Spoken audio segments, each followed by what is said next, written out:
All right, so next up we have Team Boise Suits from Boise State University.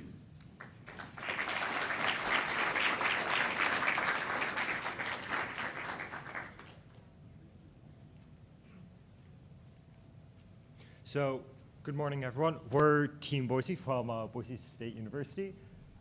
We're excited to go over our solution to the challenge this year, sort of our inspiration for it, what challenges we faced throughout development and during test week, and sort of how we worked to resolve some of those challenges we faced. So I'm Alex Smith. I'm Chad Moss. I'm Daniel Blumberg. I'm May Bridgman. My name is Hank Davidson. I'm Amber Taggart. My name is Majaur Godinez Gonzalez. And happy to hand it off to Hank, who will talk more about our inspiration. Awesome. Thanks so much, Alex. All right. So first, so a lot of our backgrounds here at BSU comes from the games interactive media design world. And that means we work a lot with game design and finding those elements that we find those elements that we could then streamline into our use case scenarios, and taking inspiration from fiction and other media to help influence those designs. And what can we learn from games that we can apply to our use case? Another big research point was looking at, well, what's being invested in, what's being funded. And when doing that, we found a lot of augmented reality companies that have military contracts. These contracts get billions of dollars a year. And looking at those elements, what makes those elements so key? Why are people investing in this? Learning from that, and again, integrating that into our use case, we found was really, really important. And again, I think is a big selling point. Real quick, this is some of our first UX and UI concepts we did at the beginning of the year. Again, this is combining both the game design world with the modern military complex and finding solutions that we think would help astronauts on a lunar surface. And then real quick, so because we're experimenting with such new technologies and quick iterations, what design works, we found new workflow pipelines like Figma Bridge, which allows us to make edits within Figma and directly see them in the Unity editor in real time. So that allowed us to make quick edits and see what works, what doesn't, and that was really valuable to us, and it really helped our workflow. Some features, so real quick, I'll go over procedures. So building off what we did in previous years, this year some of the LTV error procedures were handled through the TSS. So integrating that with our already existing procedure architecture was super easy. So in our front end during tests, we were able to see those errors live, make edits when needed, and yeah, made test days super smooth. I'm going to hand it off to Daniel Bloomberg to talk about navigation. Thank you. For navigation, we implemented an A-star pathfinding system using the grid provided by the TSS for the Rockyard map. We plotted destination coordinates based on the coordinates provided for the LTV task boards and the HAB. Once we found that path, we translated it into a world space. We kind of track the user's position, update their path and their distance. Yeah, I will hand it off to Alex for AI. So for integrating AI into our project, we really wanted it to be useful and intuitive for the user to use. The main, focus for us was how can we integrate our simulation with the AI and make it actually a useful part of it. To do this, we ended up going for voice transcription with Whisper and tried to add as much data from our simulation, whether that's biometrics or opening and closing windows, performing actions for the user.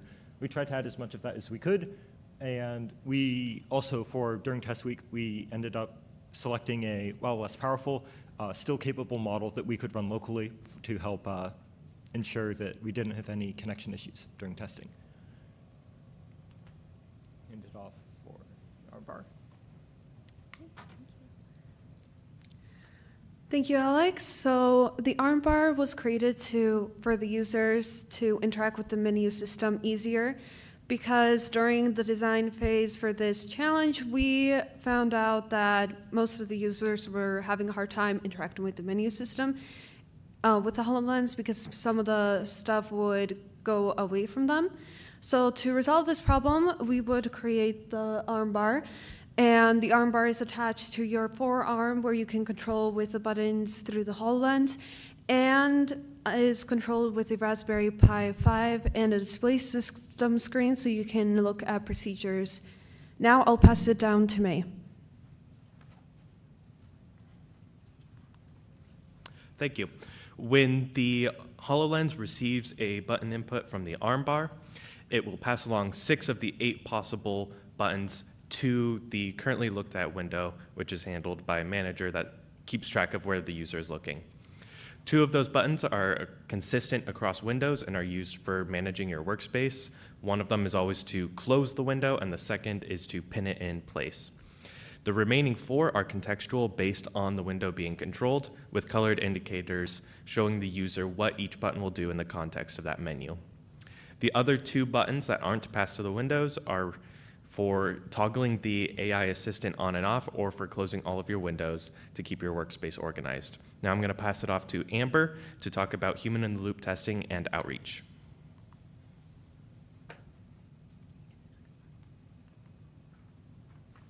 All right, for human-in-the-loop testing, we wanted to observe how users would interact with our project and also how the system would then respond.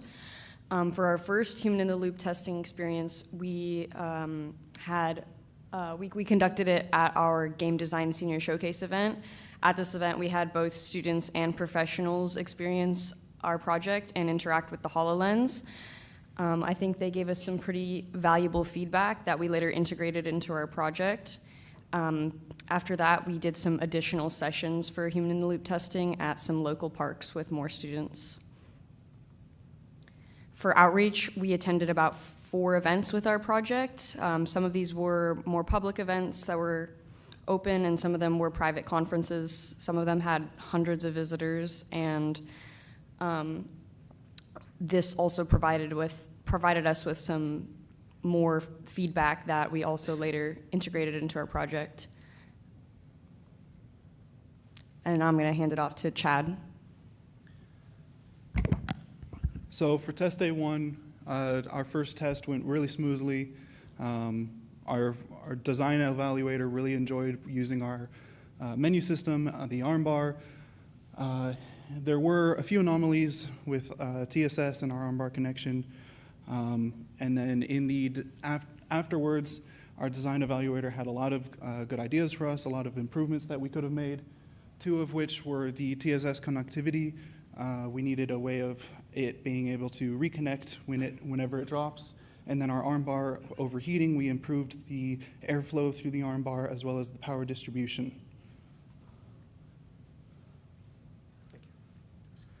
For test day 2, we attempted to implement some of those improvements that we mentioned there. We did have quite a bit that we wanted to implement in kind of that 2-day cycle, that sort of rapid development, along with some of the different conditions of test day 2, such as the lower lighting. While we did resolve some issues, some other issues came up, such as just making sure that everything was detected in that lower light environment. But overall, it went well. For our future improvements for it, 1, we want to make our armbar a bit more robust. We did have some connection issues with it, kind of timing out. It's not the easiest thing to start up, so just kind of making sure that we have more capability of restarting it on the fly. Also, our navigation, we want to implement more dynamic pinning to our local mission control so that we can more rapidly and dynamically set those positions on the navigation. And that's it. Thank you so much for having us.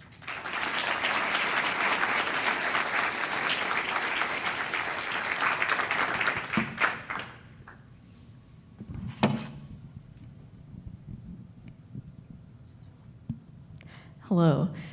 Thank you for your presentation. My question was about like the armbar versus maybe like the HoloLens controls. Do you guys, did people end up preferring one over the other? Or I guess if you could just talk about that. Yeah, for sure. So the thought process for that use case is that, when we're using the HoloLens, for all of us who probably used it, when you're using the hand menu and you're constantly reaching, trying to poke out or use the pinch interactor, that can get really redundant. Experimenting with new functionality, like especially in a more comfortable position. When you're in a spacesuit, you don't want to be moving around too much. There's not a whole lot of mobility, a little bit restricted. So experimenting with new ways to interact with those systems. So keeping it at the arm. Oh, go out here, and then kind of using those buttons at the side to make it quick and easily accessible. Again, when you're in space, you want to be efficient, you want to be quick, and finding those solutions was a big part of our team this year. Very cool. Thank you. And just while you're talking about the armbar, I was curious. Is it both physically interactive as well as virtual? So you can look at the buttons and push them, or you can physically push them? Both. So the armbar is a secondary control method. So all of the buttons in the menus can also be interacted with through the armbar. I really appreciated the emphasis that you put on being able to rapidly make updates to your software and the interfaces. And the scenario I envision is, let's say you're using this for supporting real spacewalks on the moon. Is you go out EVA one day and the crew has comments or there are new needs that we identify for the next day or two from now in another EVA. Walk me through the process for how the updates would work, how you'd get all the comments incorporated, and just kind of what that looks like. So for us, it would really depend on what system needs to be changed. If it was a UI concern for adding the menus, we've tried to make that as modular as possible. So we would be able to make edits where needed or construct a new menu if there's something that would work better. If it's something more backend related, we need to have either new data or something stored differently. We would probably have to make edits somewhere else and then integrate that. But we did make our system as extendable as possible to try and make that so it could iterate rapidly. Thank you. You mentioned the notion of gaming, and obviously gamification is a big concept and approach. Sort of take me a little bit into why you took that and then moved into sort of a focus on the military. We're obviously in space, but there are some corollaries. So talk a little bit about that. Thanks. Yeah, of course. Again, one of the big points there is like, well, what are getting these billion-dollar contracts? What can we learn from those? And so when we're trying to gamify stuff, we're trying to get rid of that mundane sort of feel when using just a regular pen and paper. We're entering a digital age, so finding solutions through augmented reality and seeing what's being invested in. What can we learn that adheres to squad cohesion within the military, or and taking inspiration from that.